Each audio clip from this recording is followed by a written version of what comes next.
So Cherie is a fourth-generation rancher living in Jumping Pound, Alberta.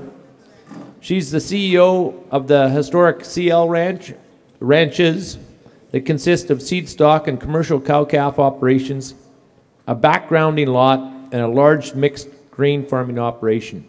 So she's got her hands dirty from time to time. Cherie will talk about how consumer demands and sustainability policy will shape the industry for years to come, and we are very happy to have her working on our behalf of the Canadian cattle industry in some of these emerging areas that you've already seen on the screen twice and been mentioned by Bruce at least once. So big round of applause for Cherie. Thank you.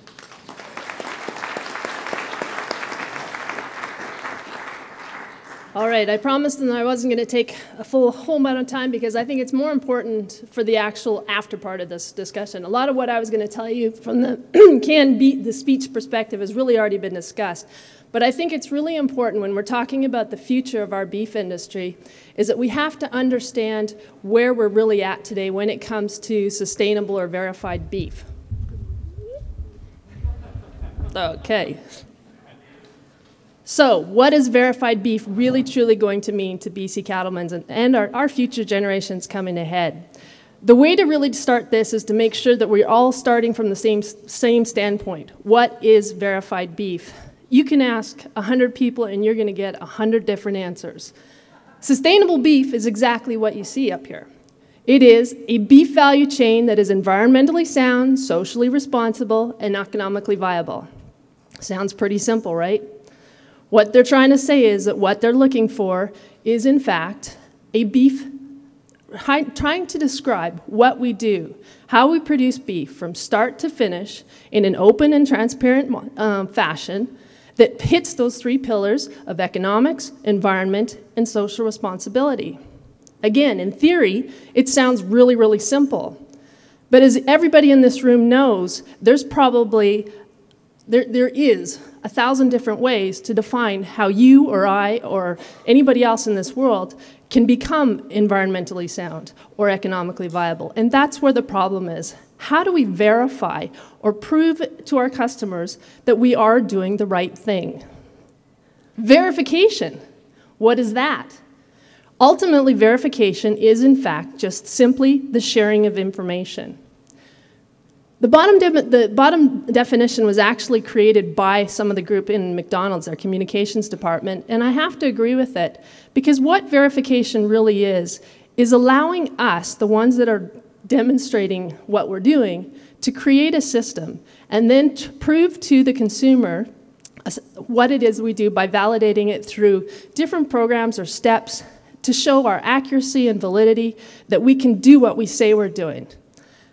All of us as ranchers here have this intrinsic understanding of the environment, but very few of us really know how to measure it. And the reality is, if you're going to ask me to measure the greenhouse gas emissions, unless it comes in an app form that I can put on my phone, it ain't going to happen, because we don't have the time or the ability to be able to get into that kind of in-depth measuring system. So as we're going through this verification process, we're learning, and so are our partners learning, exactly what it's going to take to be able to verify that we are truly sustainable. So this is what leads me to the Canadian Roundtable for Sustainable Beef. This is who we are and what we do. Our job is as a multi-stakeholder group and organization that comes together and initially was created as a forum, a place to be able to get together and really decide and discuss what sustainable beef was going to look like here in Canada. We were going to create, and we are going to create, the infrastructure that is necessary to help the beef industry help decide and define who they are. The key learning that we've had from this is we are a multi-stakeholder collaboration. It is a group of producers, retailers, processors, NGOs, and I love this term, civil society, that have come together to talk about what a sustainable beef looks like. And Bruce, you're going to have to tell me, why do we call activists civil society? Because that's one question I just don't understand. But that's who we are.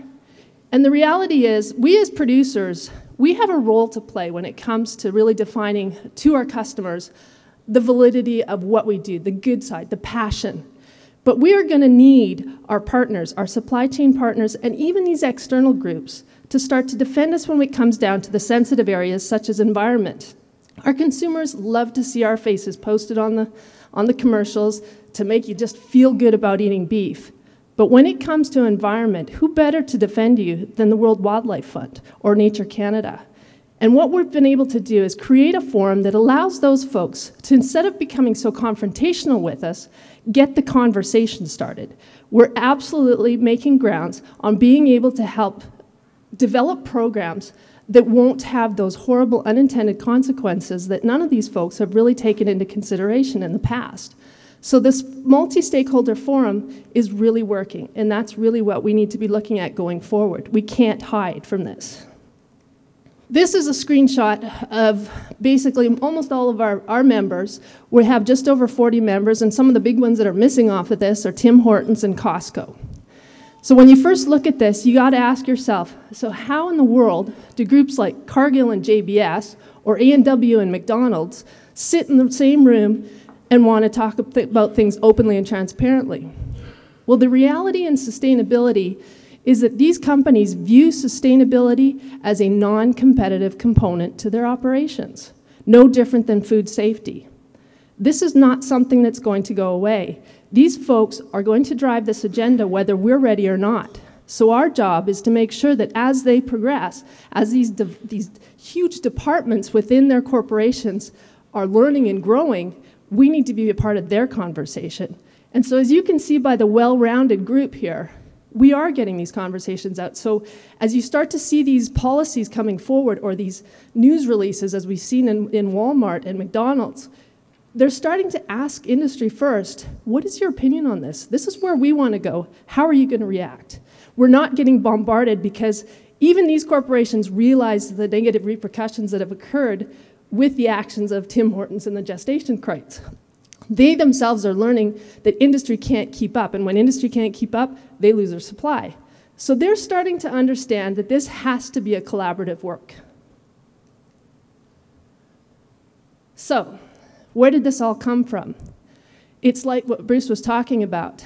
When people lead, leaders follow, and corporations are no different. In those demonstrations in Seattle, it woke McDonald's up big time in realizing that the people are against big capitalism, basically. It really is truly about capitalism. And in order to not have that happen to them, they wanted to protect themselves. And so what they did is a group of, I believe it's now over 70 multinational organizations came together and kind of started talking about this idea of sustainability. That original group actually broke into two factions. One was the Sustainability Consortium, which I'll talk a little bit about later. And the second was this one, the Global Roundtable for Sustainable Beef. This group was focusing on the true three pillars of environment, economics, and social responsibility. They came together and devised and developed 5 key principles of what they felt sustainable beef was going to be. These are the 5 principles that we've now been able to work as a nation about how we focus on developing what our criteria, what our indicators are going to look like. And indicators are how we're going to measure how we live up to defending these 5 principles. And I want to read you what the definitions are because it's really important to understand where they're coming from as well. Under natural resources, the global beef value chain manages natural resources responsibly and enhances ecosystem health. Pretty straightforward. People and community infers that we protect and respect human rights and recognize the critical roles that all participants within the beef value chain play in their community regarding culture, heritage, employment, land rights, and health.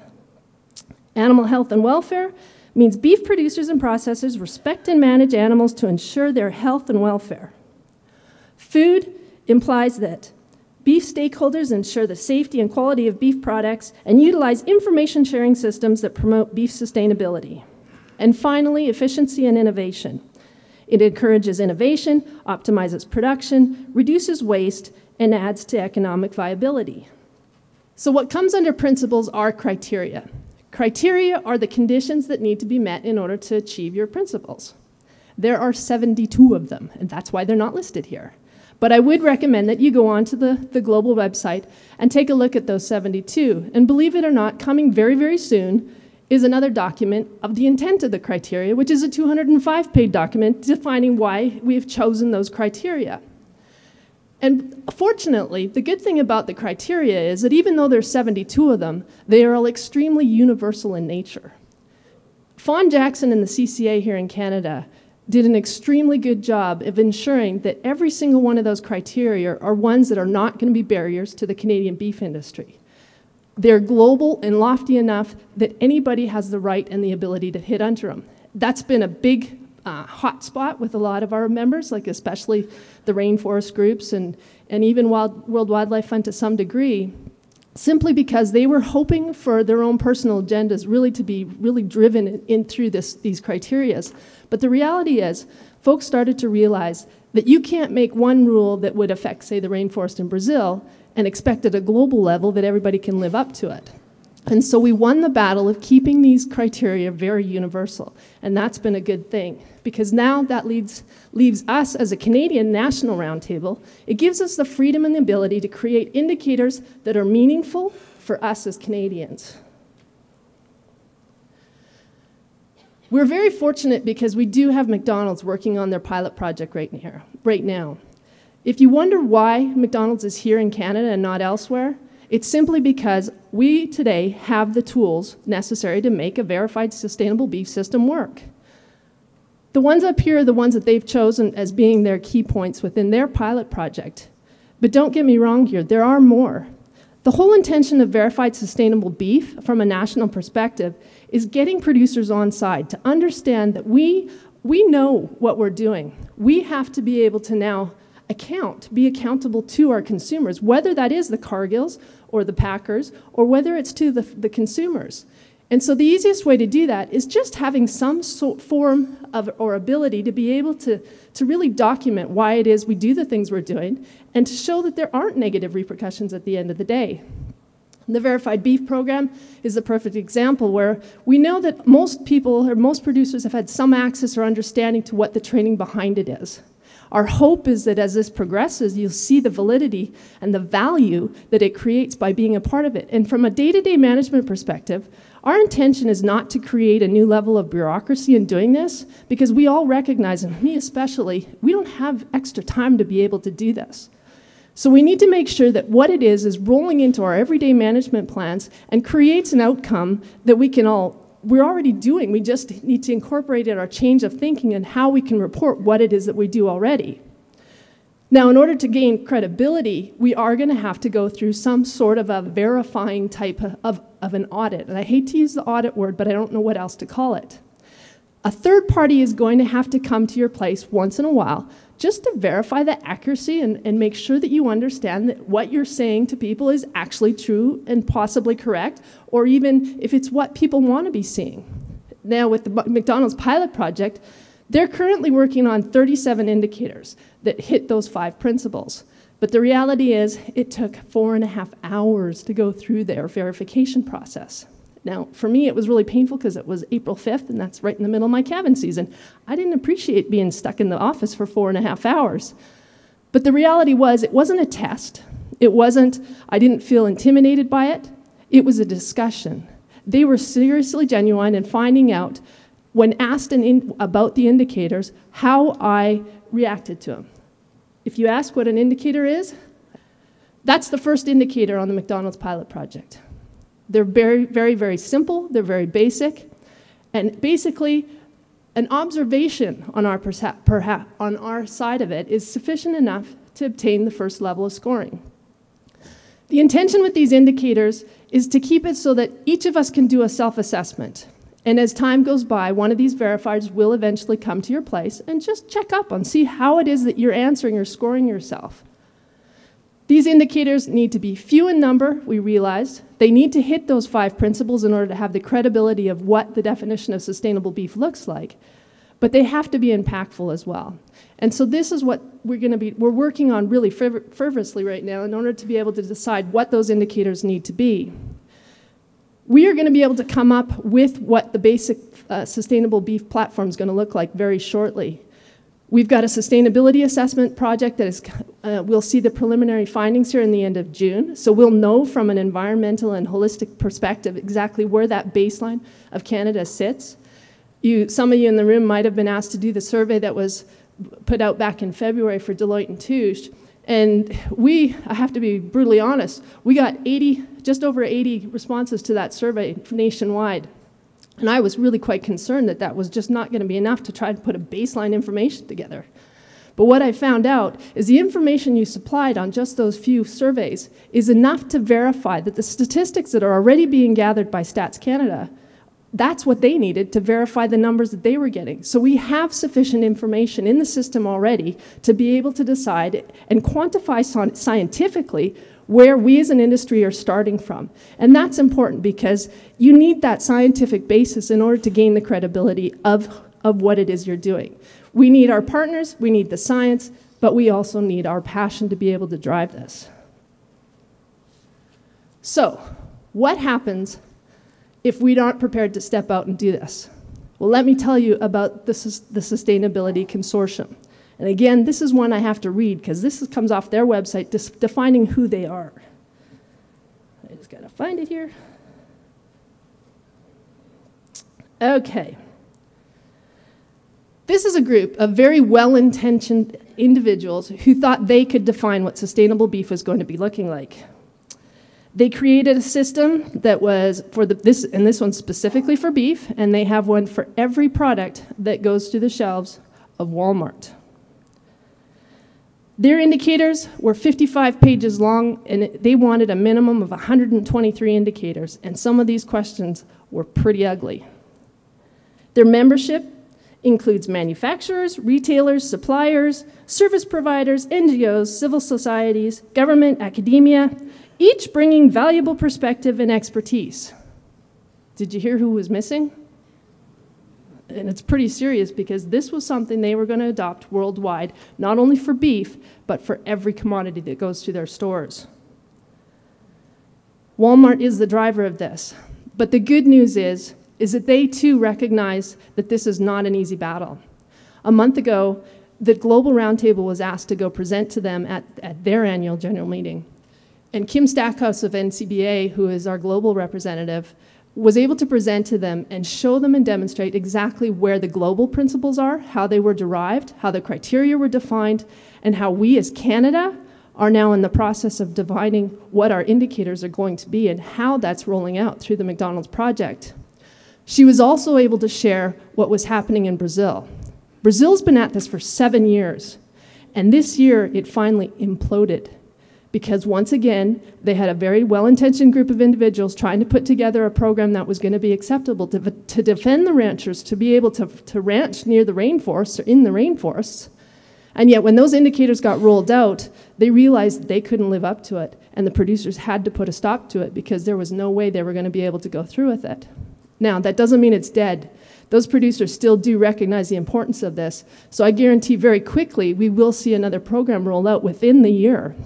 So Canada, from a sustainability perspective, I don't think, as we heard yesterday from the Canada beef discussion, I don't think we are going to be marketing sustainability in the way you might think.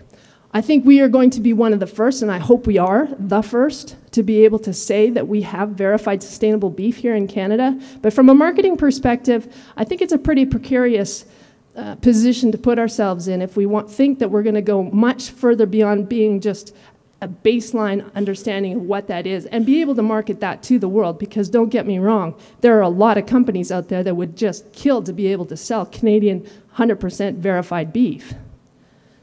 We've got Ireland, and we've also got New Zealand that are currently working on doing the same kind of programs and modeling. So the competition is going to be stiff as to who comes first. But again, because of our pilot project and the work that we've got in place right now, I believe we truly are going to be first in this. So this is why it really truly is important to keep our minds wrapped around what sustainability is going to be. Where this holds to the future, I love the three lessons of truth that you brought up this morning. This is not a spectator sport. There's no doubt about it.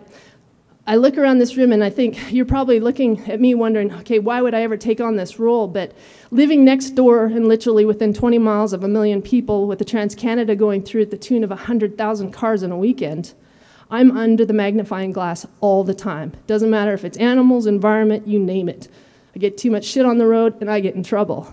This is the state that our county's in right now. Now you folks out here think you might be a little bit more removed from that, but have you ever heard of geocaching? Yeah, so obviously you know exactly what that's about. There are no less than 23 groups in this particular valley alone, and those are just the ones that we can kind of find on the internet. Lord knows how many of those sites they are, because they have absolutely zero respect for private property, as I can tell by the shakes and understanding in this room. But these folks have cameras. These folks are out there blogging. These folks are the ones that are asking, what is going on here? Why is this happening? This is this big social movement that we're seeing that none of us we have a hard time keeping up with, because it's alive and it's dynamic, and man, does it spread if something wrong goes on. We have to remain proactive. When the third principle of the world is run by those who show up is so true. It is so true. This past 2 weeks, I have a 12-year-old daughter who's in grade 7. She's just come through sustainable farming as a unit in science. I had no idea they were even teaching this. My daughter just received 75% on her exam because she answered those questions in the way she knew to be right. And I have yet to be able to meet with the teacher, because this was just Friday of last week, and really question him on, okay, how do you say that she's wrong when she's telling you in an active role in sustainability that you're telling her definitions of what should be done and shouldn't be done, or right or wrong? But in the school that my daughter goes to, she is one of only 4 farm families in a school of over 2,000 kids. So our urban students are being taught this. I live next to a rural, I live in a rural area next to a very urban center, and our schools around Calgary are mostly urbanites, and all the acreage owners that come out with that. So how do you defend our industry when our teachers are teaching kids in such a linear perspective? And that's why it's, again, important to make sure that we get out and talk to our students. We got to tell these kids, because man, oh man, if a teacher tells my daughter, and especially a couple of years ago, a teacher told my daughter that if you get too close to a horse, you're going to get kicked and it's going to hurt. She was so paranoid. This was when she was in kindergarten. She did not want to go near it because she loved this teacher. These kids are literally being brainwashed, and so we need to make sure that the whole story's getting out there. Just yesterday, went up to the Enterprise Rent-A-Car, and the lovely, kind gentleman with his little bow tie was asking me what I was doing here, and he said, oh, you're talking about sustainable beef. That's really cool. I am a sustainability major at the UBC. And yes, they have degrees in this now. He goes, but you're really going to hate this, because my teacher was a vegan, and she spent 3 days on telling us how bad the beef industry really is. So you got a pretty good battle in front of you.